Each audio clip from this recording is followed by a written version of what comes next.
Convidamos Carlos Beleza, do Rio de Janeiro. Muito obrigado.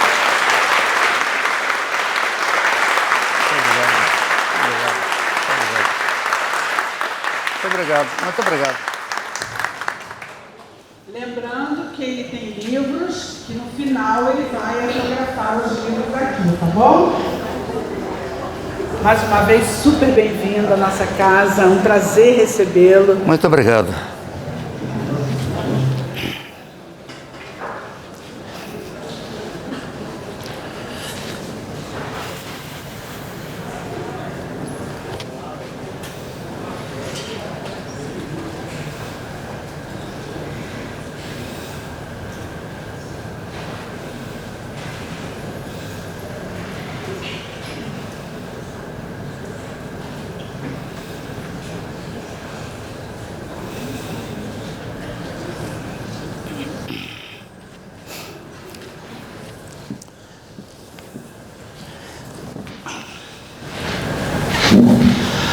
Boa tarde.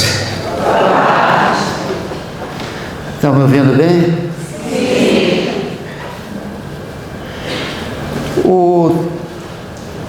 O tema da nossa conversa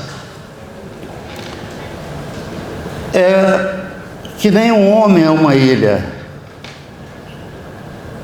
Nenhum homem pode existir ou coexistir sem a colaboração do outro.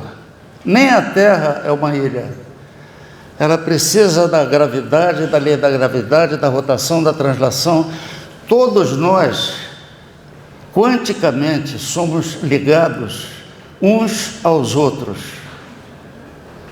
E nós somos também produtos das nossas circunstâncias.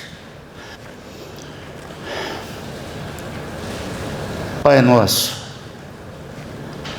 que estás no céu, na terra, em todos os mundos espirituais,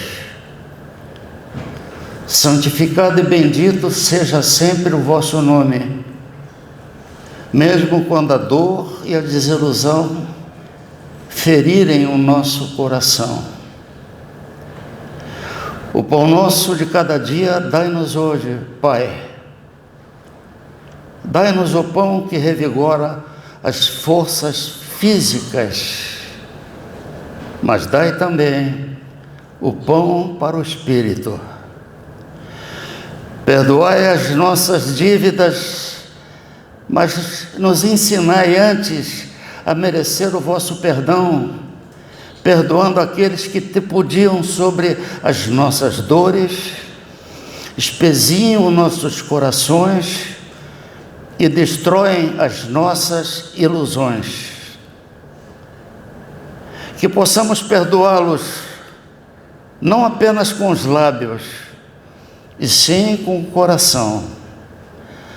Afastai do nosso caminho todo sentimento contrário à caridade. Que este Pai Nosso seja dadivoso para com todos aqueles que sofrem como espíritos encarnados ou desencarnados. Que uma partícula deste Pai Nosso vá até os cárceres, onde alguns sofrem merecidamente, mas outros sofrem por erros judiciários. Que vá até os hospícios, iluminando aqueles cérebros que estão conturbados. Que vá aos hospitais, onde muitos choram e sofrem sem um consolo da palavra amiga. Que aqueles que neste momento transpõem o pórtico da vida terrena para a vida espiritual tenham um guia e tenham o vosso perdão. E que este Pai Nosso vá até aos lupanares, onde aquelas pobres infelizes que ali foram tangidas pela fome, dando-lhes o apoio e a fé. Que vá até o seio da terra, onde o mineiro está exposto ao fogo do grisu, e que este mineiro, fim do dia, possa voltar ao seio da sua família. tende piedade dos órfãos, viúvas, daqueles que até esta hora não tiveram uma códea de pão. Tende compaixão dos navegadores dos mares, daqueles que lutam com os vendavais no meio do mar bravio. Tende piedade da mulher que abre os olhos do ser para a vida, e que este Pai Nosso vá até os dirigentes das nações, sobretudo do Brasil, para que evitem a guerra e cultivem a paz, e que a paz e a harmonia do bem fiquem entre nós e estejam com todos. Assim seja, com um abraço do Espírito. Leocádio José Correia, mensagem psicografada pelo médium Mauri Rodrigues da Cruz. Muito obrigado.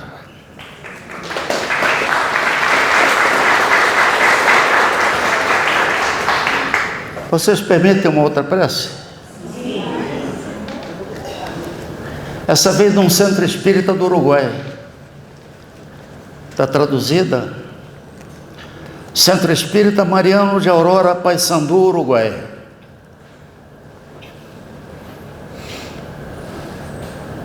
Pai Nosso, se minha vida um anjo como filho de Deus, fechando meu coração ao amor, será inútil dizer Pai Nosso. Se os meus valores são representados pelos bens da terra, será inútil dizer que está no céu. Se penso apenas em ser cristão por medo, superstição e comodismo, será inútil dizer santificado seja o vosso nome. Se acho tão sedutora a vida aqui, cheia de supérfluos, futilidades, será inútil dizer venha a nós o vosso reino.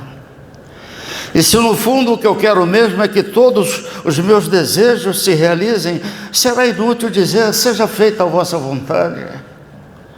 E se prefiro acumular riquezas, desprezando meus irmãos que passam fome, será inútil dizer o pão nosso de cada dia nos dai hoje.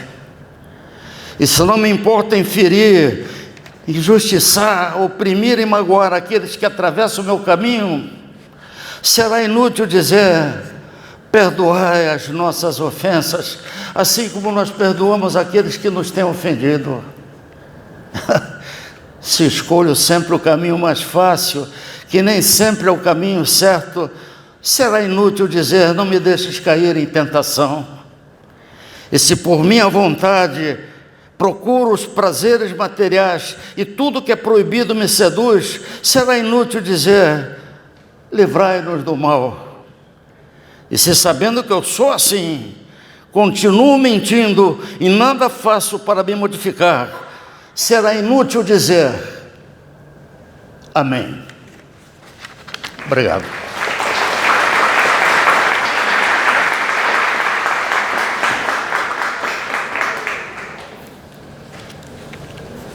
Então vamos para o nosso relato.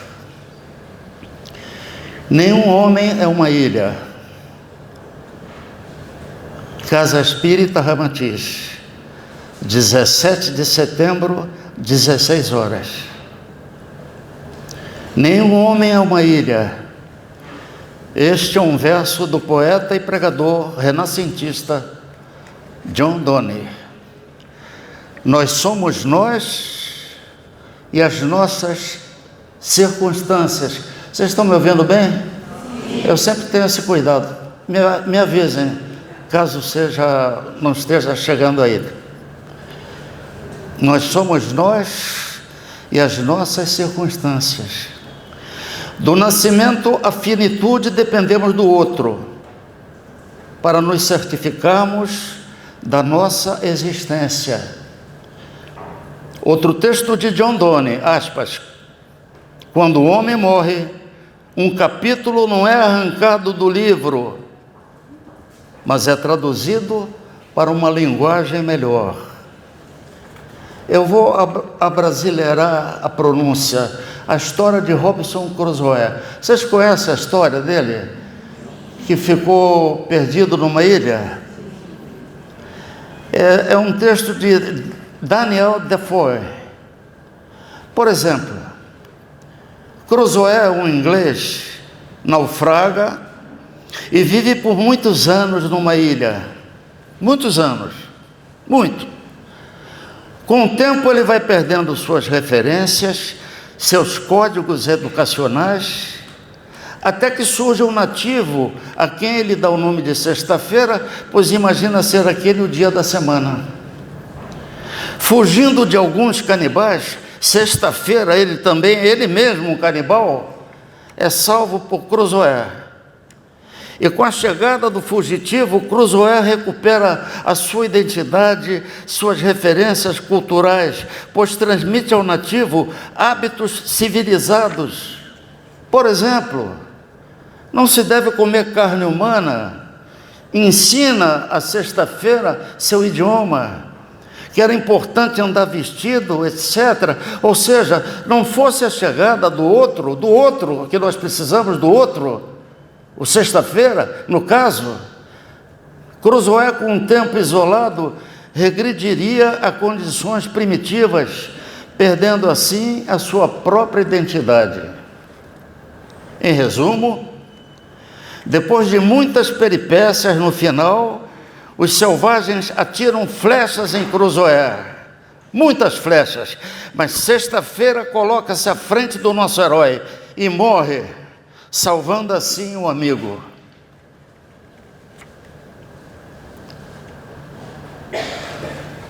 Vocês percebam,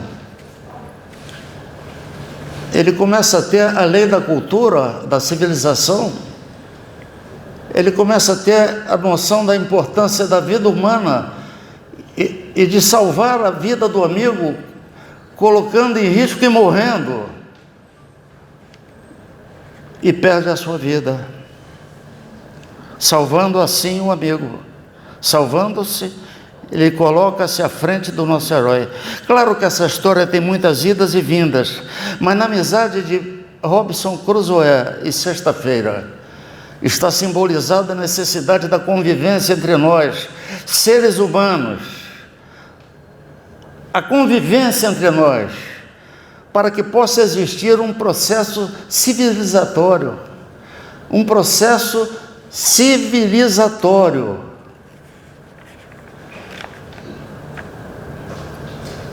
Kardec desmonta todo o misticismo de um velho de barbas, sentado em algum trono celestial, quando ele sabiamente pergunta o que é Deus, e não quem é Deus.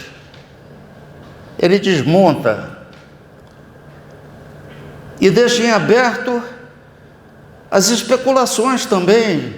Como é que é Deus? É um motor imóvel? É o supremo arquiteto do universo? E essa busca ao longo do tempo, penso eu que vai formando o rosto de Deus, não fora de cada um de nós, mas como diz a filosofia gnóstica, dentro de nós. Nós não precisamos de intermediário para chegar até Deus. Nós não precisamos de intermediário para chegar a Jesus. Nós não precisamos de intermediário para chegar até Ramatiz, a Frei Luís, a Padre Pio, porque ele está aqui. Santo Agostinho, desesperado, teve uma vida dissoluta. Santo Agostinho, várias amantes, teve um filho, Adeodato. A mulher dele desaparece quando ele se torna santo, de tanta prece que fazia Santa Mônica. Ele se torna santo, aí sai desesperado, perguntando a todos os filósofos da época, quem é Deus, quem é Deus, quem é Deus, para finalmente, nas confissões de Santo Agostinho, ele descobre que Deus estava dentro dele. Santo Agostinho. Supõe-se que a linguagem verbal teria começado cerca de 50 mil anos atrás. Mas os linguistas acreditam que possa ter se iniciado há mais de 500 mil de anos. Há muitas especulações. Mas a escrita e a roda, assim como as escritas em tabuletas de argila cuneiformes, pois eram gravadas com uma ferramenta chamada cunha, foram descobertas dos sumérios 6.000 anos atrás. Teriam as almas dos exilados de Capela encarnado nos viventes dessa primitiva organização social? Mas, segundo o livro A Caminho da Luz, antes da chegada dos capelinos, já a China existia, o que nos leva a crer que outras transmigrações de vários planetas, de vários orbes mais adiantados, encarnaram na Terra, contribuindo assim para a nossa evolução. Platão em Timeu diz que existia a Atlântida. Nos Exilados de Capela, do Arnão, ele afirma que existia a Atlântida. E por que se chama Oceano Atlântico e não Oceano qualquer coisa? Ninguém chamaria um oceano de Atlântico se não tivesse uma referência anterior, penso eu. Importante lembrar que esses exilados, eles foram expulsos dos seus planetas porque eles estavam impedindo o progresso, adquiridos no seu planeta de origem, que é muito mais avançado do que a Terra. Porque somente esse fato desses exilados terem vindo à Terra, com essa tecnologia, pode explicar este salto de qualidade, este salto quântico, na evolução de povos extremamente limitados em seu desenvolvimento. Há 30 anos, não, muito mais, 30.000 anos atrás, nossos ancestrais já intuíam a necessidade de comunicação como meio de sobrevivência e buscavam por todos os modos registrar sua existência. Era vital a cooperação entre eles para encontrar alimentação, água, locais de abrigo, etc. Dos primeiros sons guturais foram surgindo as mais variadas formas de comunicação e, finalmente, a fala como resultado. E também a crença na posteridade, porque eles desenhavam nas paredes das cavernas as chamadas pinturas rupestres. Era um testemunho do cotidiano dos nossos queridos ancestrais. Agora, principalmente quando eles deixam de ser nômades, estabilizam-se sempre próximos à água, sempre à água. 4 bilhões e tanto de anos atrás, começou também na água. Protozoários, amebas, mônadas, até a nona de Beethoven. Da ameba até a nona de Beethoven. Eles formavam então agrupamentos, e como toda sociedade, para que um não mate o outro, surge a necessidade de uma organização. Regras que possibilitassem a convivência, princípios rudimentares do que seria, num futuro muito distante, aquilo que classificamos como civilização. Por exemplo, o sinal vermelho é para parar, sinal amarelo, atenção, verde, pode passar. São princípios básicos de regras de convivência. E quando o país começa a cair em decadência, é quando as mínimas regras da civilização não são respeitadas, quando a liberdade de expressão não é respeitada, quando o direito de crítica não é respeitado, quando a saúde e a educação não são respeitados. Eu não posso deixar de falar disso. Não vou falar de política partidária, mas vou falar sim de política no sentido grego, a polis, o sentido humano, o sentido do bem comum, de Sócrates, que ficava na Praça de Ágora dizendo: não acredite em deuses politeístas, não, só existe um Deus. Aí mandaram ele tomar cicuta. porque ele desconstruía a falsa ideia de vários deuses e pregava a liberdade para os jovens. E tomou cicuta, foi obrigado a tomar cicuta. Aí tentaram abrir a cela para ele fugir. Disse: não vou fugir. Mas você vai morrer, Sócrates. Ele respondeu: vocês também vão morrer. É uma lei da vida. Na história da humanidade não há espaços vazios. Não há. Desde o nosso ancestral e irmão Homo sapiens, 250 ou 300 mil anos atrás, na África, até a descoberta da roda e da escrita com os sumérios, a epopeia humana não sofre interrupções. Aí a gente dá um salto imenso no tempo, e os avatares iluminados como Confúcio, Zoroastro, Krishna, Buda, João Batista, Jesus, Ramatiz, tantos outros que pregavam às multidões e nos revelavam a vida espiritual. Jesus, por exemplo, ele dizia: não se deve pôr uma lamparina. O que é uma lamparina? O conhecimento das leis divinas debaixo de uma mesa. Não.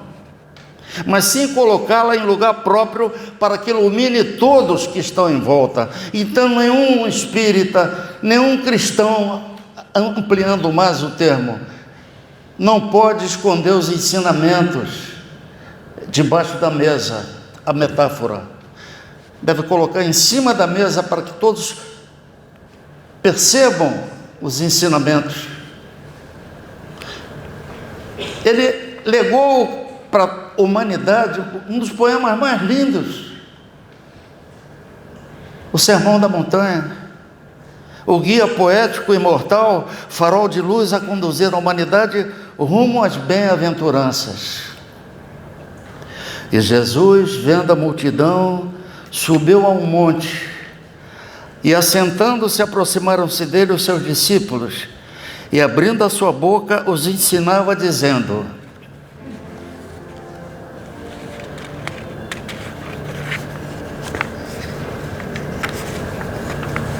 bem-aventurados os pobres de espírito,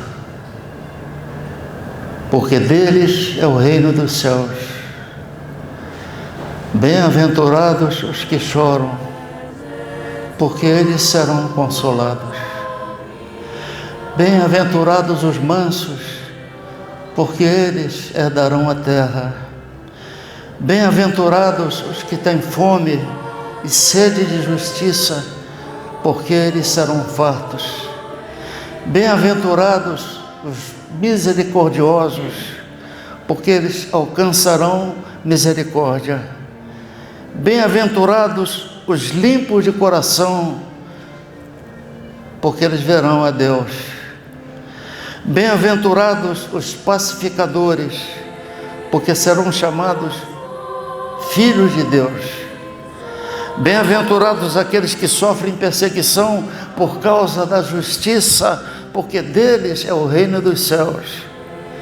E bem-aventurados sois vós, quando vos caluniarem, vos injuriarem e perseguirem, mentindo, disserem tanto mal contra vós por minha causa. Exultai e alegrai-vos, porque é grande o vosso galardão nos céus. Porque assim perseguiram os profetas que foram antes de vós. Percebam que Jesus em nenhum momento pregou no deserto como os anacoretas, né? Eles iam para o deserto, alguns sentavam até em cima de tocos de madeira ou de pedra e ficavam meditando. Não, Jesus ia para a multidão, Cafarnaum, Jerusalém, para o lago, subia no barco. Ele sentia que por mais que ele tivesse a verdade, por mais que ele pudesse curar, não com milagre não existe, mas através do plasma, do ectoplasma divino, Jesus tinha acesso direto ao plasma divino, ao ectoplasma divino. Segundo Edgar Cayce, o profeta adormecido norte-americano, Jesus foi uma das primeiras almas criadas. Ele passou por planetas que não existem mais. Ele curava, não é por milagres, é porque ele acessava leis que até hoje nós não conhecemos. E com essas leis ele curava. Não eram milagres. Milagre é a derrogação das leis de Deus. Deus não pode ficar mudando a lei dele toda hora, para curar um, curar outro, não. O princípio criador criou leis, e ele não pode ficar modificando essas leis. Agora, vamos voltar lá atrás. Antes da eletricidade, quando ela surge, as pessoas se espantaram, era um milagre. Podia mandar um telegrama de um país para o outro. Ninguém podia imaginar, embora no nosso lar isso é descrito, que a gente teria uma tela para ver televisão.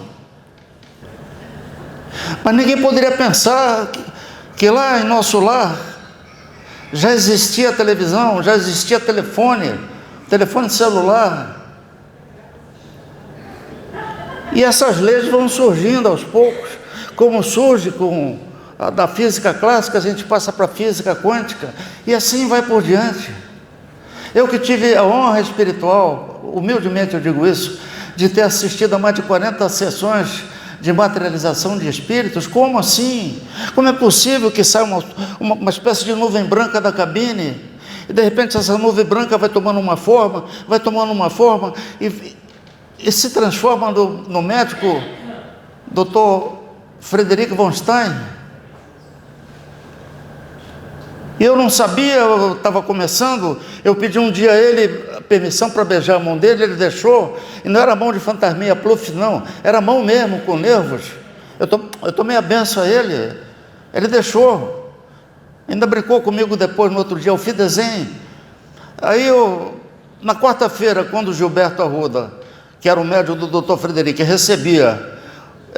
incorporava o Dr. Frederico, ele disse: meu irmão, muito obrigado por ter permitido que eu beijasse a sua mão. Ele disse: meu filho, eu deixei por carinho, mas quando você beija a mão de um espírito materializado, o médium que está na cabine sofre queimadura,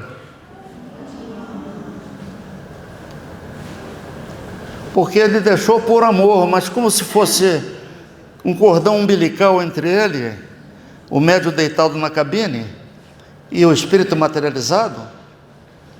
Ele deixou, mas o meu querido irmão Gilberto, que Deus o tenha e tem, era cheio de queimaduras, porque às vezes na Assembleia tinha gente que ia assistir sessão de materialização por curiosidade, aí quebrava a egrégora, poluía a egrégora, e ele ali sofrendo, ele e o Ivan Castro, fazia a materialização.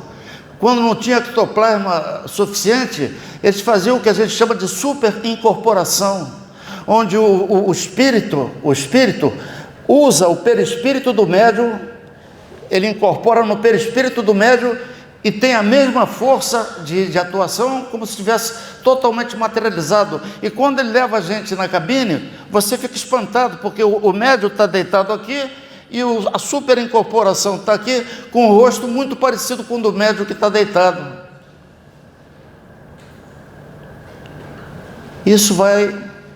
Esses médiuns, eu tenho a impressão que estão desaparecendo. Esses médiuns de efeito físico, né? Eles são muito raros. Tinha o Gilberto, tinha o Ivan, tinha o Paulo Larossa, mas não vão desaparecer de todo. Aí nós vamos dar um salto no tempo e vamos falar de uma pessoa muito esquecida pelo meio espírita, muito, injustamente esquecida no meio espírita, chamado médico alemão, final do século XVIII, Franz Anton Mesmer. Esse homem levanta a teoria, ele que levantou a teoria do fluido universal, que perspassa todo o universo e antecipa a comunicação mediúnica através do sonambulismo, passes por meio do que ele classifica como magnetismo animal. Aí, saltando ainda mais no tempo, século XIX, um pedagogo francês, Hippolyte Léon Denis Rivail, Allan Kardec, codifica em 5 livros o que já existia desde os primórdios, mas que estava disperso ao longo dos séculos. E mesmo à custa da própria saúde, porque o médico dele, encarnado, o Dr. Demereux, e depois o espírito, Dr. Demereux, disse: Kardec, menos, olha a saúde. E ele sacrificou a saúde dele. Ele poderia ter vivido mais, mas ele precisava terminar a Gênese. E terminou a Gênese, concluiu a Gênese. Ele doa à humanidade o Consolador prometido, a doutrina espírita. O que é a doutrina espírita? Eu tinha 1 ano de idade, eu não conheci meu pai. E como eu não tinha celular naquela época, eles fotografavam com aquelas máquinas, né? E a única foto que eu tenho com meu pai desfocou porque a pessoa não sabia tirar foto. Então não conheço o rosto do meu pai. Não tenho a menor ideia. Aí um dia eu estou no Frei Luís, a dona Vanessa disse assim: olha aqui, ó, quem é a Walter? Eu digo: Walter? Está falando aqui, Walter. Ah, peraí, meu pai chamava-se Walter. Ele mandou aqui para você uma psicografia. Aí eu recebi a psicografia do meu pai e da minha mãe. Minha mãe eu conheci, claro. E Kardec doa para nós algo. O Kant, Emmanuel Kant, avançou. Ele chegava a admitir a espiritualidade, mas nenhum deles deu prova da continuidade da vida como a doutrina espírita. Nenhum deles, nenhum dos filósofos. Eles ficam muito nos sofismas, né? E no espiritismo não. Você tem a prova concreta. Primeiro lá atrás, nas mesas que giravam, aliás, antes das mesas que giravam, no século II depois de Cristo, Tertuliano, um religioso, já mexia com as mesas girantes. E no Egito, os sacerdotes já manipulavam o ectoplasma. Então, a gente ter uma doutrina onde você sabe que a consciência sobrevive, o perispírito sobrevive com os órgãos quintessenciados, onde você pode receber mensagens provando, não só pela psicografia, não, provando através da materialização de espíritos. E agora, a maior revolução do plano espiritual para nós, a transcomunicação por imagem, por computador, por celular, por rádio, por televisão. Você vê espíritos fotografados conversando com você através da televisão, pelo rádio, até pelo transistor, aqueles rádios que os fazendeiros, os colonos usam no interior do Brasil. E eu não sou fanático, não. Eu estou falando para pessoas que sabem que isso é verdade. Não estou aqui contando vantagens. Para que é isso? O Consolador prometido. Agora, vejam como vocês, até os espíritos precisam do outro.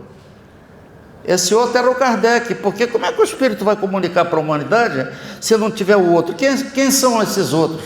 São os intermediários, os médiuns. Os médiuns das várias características: médium de efeito físico, médium de psicografia, médium de profecia, médium de clarividência. São provas que abundam, proliferam diuturnamente. Aí o Kardec era tão humilde que ele reconhece a importância do Mesmer. Ele reconhece. Estuda o magnetismo animal por cerca de 35 anos, Sabe o que ele disse, o Kardec, depois de estudar 35 anos o magnetismo animal? O magnetismo animal é o irmão gêmeo da doutrina espírita. E os centros espíritas, com todo o respeito que eu falo isso, não lembram desse homem que antecede Freud, antecede Kardec e morreu pobre, esquecido. Franz Anton Mesmer. E aí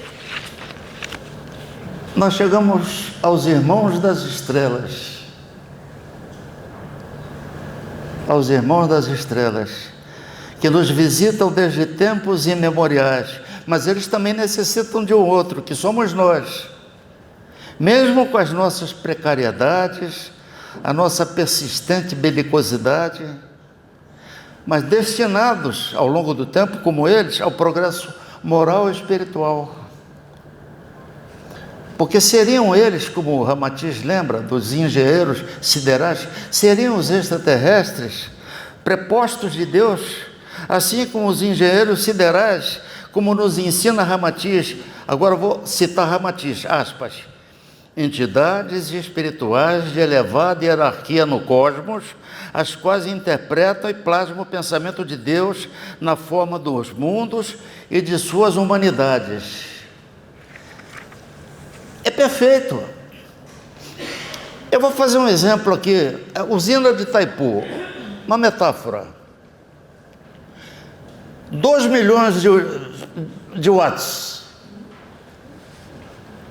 para chegar nesse microfone. Se entre Itaipu e esse microfone, se não tiver intermediações, explode o microfone e eu vou junto, né? Tem que ter essas intermediações, né? Senão depois vão ter que catar pedaços do Vereza por aí. Porque não pode Itaipu vir direto, porque Deus não pode, assim como Moisés, com todo respeito, ele não recebeu os 10 mandamentos de Deus, ele recebeu os 10 mandamentos de espírito de elevado teor espiritual, que fizeram a primeira psicografia do mundo, né? Os 10 mandamentos. Porque se Deus desce no Monte Sinai, eu não estava aqui fazendo palestra, explodia tudo. Então essa força inefável, ela precisa, como o Ramatiz nos ensina, de dimensões que vão atenuando esses 2 milhões de watts até chegar aqui desse microfone. E o que dizer, senhoras e senhores, essa maravilhosa sinfonia cósmica, onde astros e estrelas, incontáveis galáxias, prováveis universos superpostos, interagem entre si numa harmonia e sincronicidade que nos remete à existência de um maestro sublime, nos propiciando esse imensurável diálogo. E volta Ramatiz, ele nos ensina no livro Sublime Peregrino, página 28, ninguém se basta a si mesmo, nem o próprio Jesus, pois se a vida é troca incessante do choque de energias criadoras, atuando em seu plano correspondente, quando hostis, essas forças, elas ferem a qualquer espírito mergulhado na carne. A si mesmo, continua Ramatiz, só se basta Deus, que é o Pai, o Senhor da vida. E volta John Donne com esse poema lindo, aspas, nenhum homem é uma ilha, nenhum homem é uma ilha completa em si, todo homem é um pedaço de um continente, uma parte de terra firme. Se um torrão é arrastado para o mar, a Europa fica diminuída, como se fosse um promontório, como se fosse a casa dos teus amigos ou a tua própria casa. Sabem por quê? A morte de qualquer homem me diminui, porque eu sou parte do gênero humano. Por isso não me perguntes por quem os sinos dobram, eles dobram por vocês, eles dobram por vocês. Muito obrigado.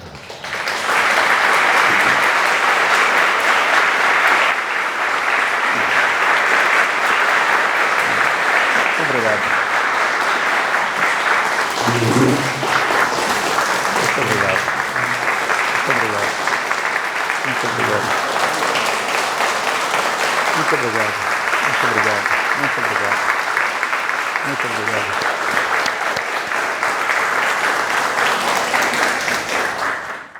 É N, Geraldo. É? Kellen. Isso. N. N.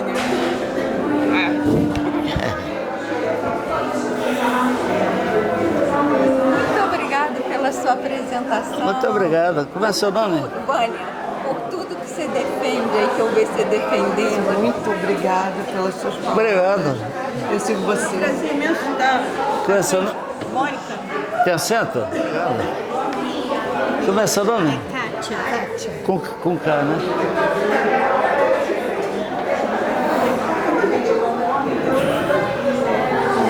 Beleza. Eu sou sua seguidora no Facebook. Obrigado. Eu compartilho. Opa, obrigado. Como é seu nome? Andréa. André? Muito obrigado. Pode? Pode.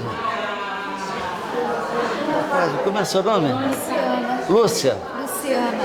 Você tem chão que eu tenho que botar de novo.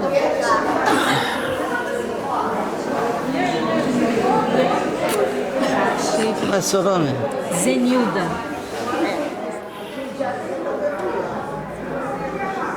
Parabéns pela importância do que você falou sobre as crianças. É muito importante. Tem que, Espelho, tem que falar.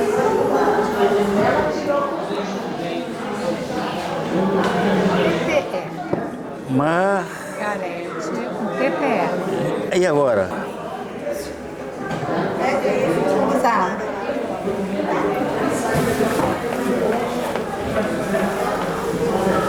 Mato Grosso do Sul. Senhora? Eu sou do Mato Grosso do Sul, Ah, é? Como é seu nome? Marlene. Mas eu quero que o senhor coloque para Fraternidade Espírita Ramatiz, MS.